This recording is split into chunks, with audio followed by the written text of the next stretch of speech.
giorni manifestazioni di stima e vi ringrazio tantissimo da parte delle persone, sia quando incontro per strada, sia diciamo con i vari mezzi telematici.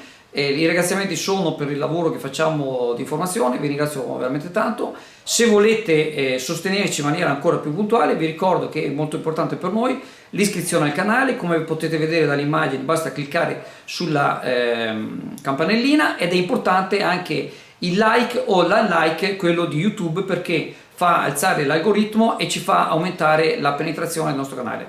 Quindi vi ringrazio, ciao e buona continuazione di settimana. Domani dalle ore 8 alle 14 avrà luogo alle bocche di porto del Lido, di Malamocco e di Chioggia una nuova prova di tutte le 78 paratoie che compongono il sistema MOSE.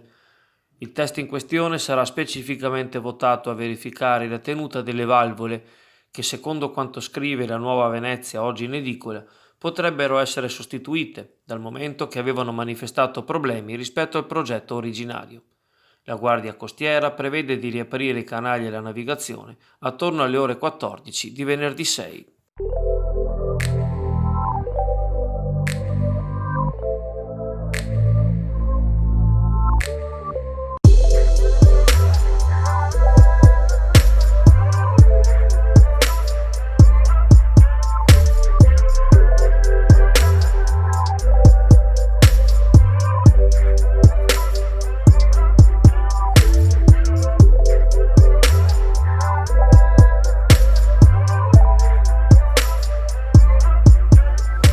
Allora, passavo qua per il bellissimo negozio che c'è della Fish and Beer, che oltre ad avere veramente prodotti di altissima qualità, c'ha anche cose sempre nuove. Io mi sono veramente stupito di questo sale marino. Siccome sapete che noi vecchietti dobbiamo stare attenti all'alimentazione, e questo è un sale iposodico, 75% di sodio in meno, ed è liquido, quindi comodissimo.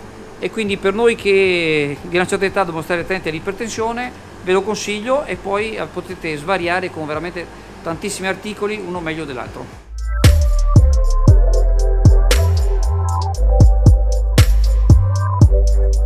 Si aggrava la situazione del contagio da Covid all'ospedale di Chioggia.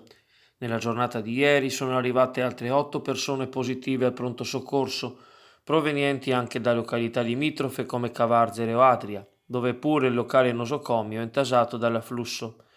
Sempre all'interno del pronto soccorso viene allestita un'area post-triage con grandi barelle e sedie, mantenendo solo una stanza per pazienti affetti da altre patologie.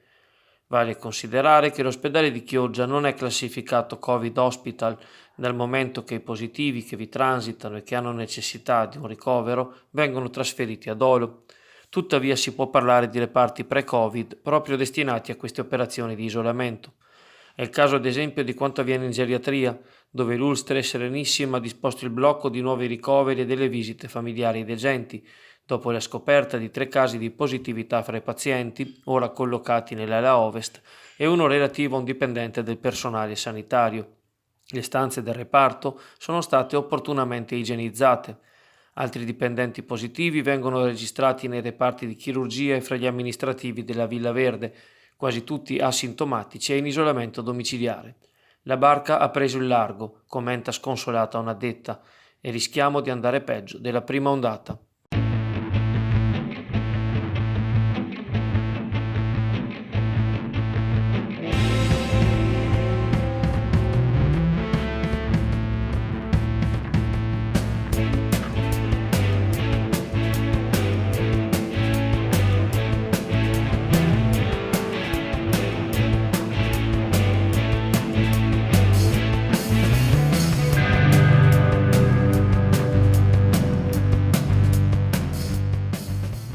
Durante la conferenza stampa di ieri sera, il Presidente del Consiglio dei Ministri Giuseppe Conte ha assegnato il Veneto alla zona gialla ex verde, il più basso dei 3 livelli di rischio Covid.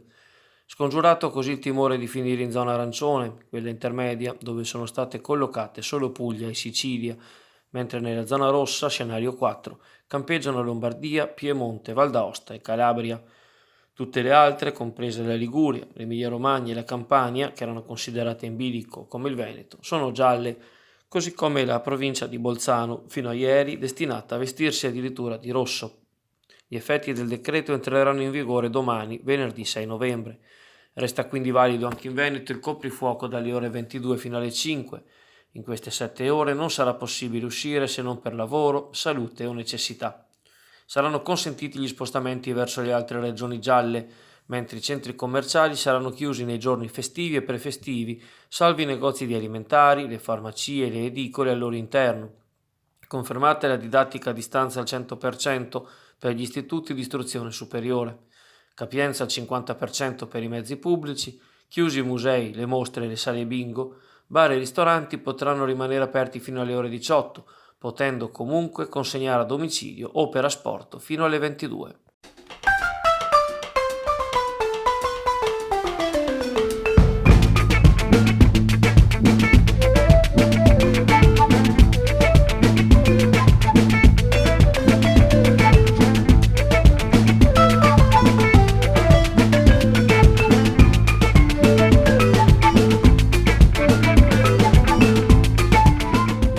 Vittoria di determinazione e concentrazione per l'Union Clodiense, che in 10 uomini per la proditoria espulsione di Gioea al 45esimo batte il forte Arzignano Valchiampo, non succedeva da 30 anni, e si risolleva in classifica. Vantaggio Granata con un appello al 9° minuto, pareggio ospite di Lisai al 56esimo, decisiva la rete dell'attaccante albanese Ndreka all'85esimo, quando appena entrato ha scaraventato in porta un tiro potente e preciso da fuori area. Prova di concentrazione appunto e di determinazione da parte lagunare, con tutti gli elementi che si sono aiutati reciprocamente nel raddoppiare le forze. Oltre all'autore del raddoppio, menzione particolare per l'onnipresente Baccolo. Sopra il campionato intanto si addensano nubi incerte. Appare scontato che la trasferta di Feltre prevista per domenica salterà a causa della positività di qualche giocatore dolomitico. Per il prosieguo della stagione bisogna attendere le decisioni della Lega Nazionale Dilettanti.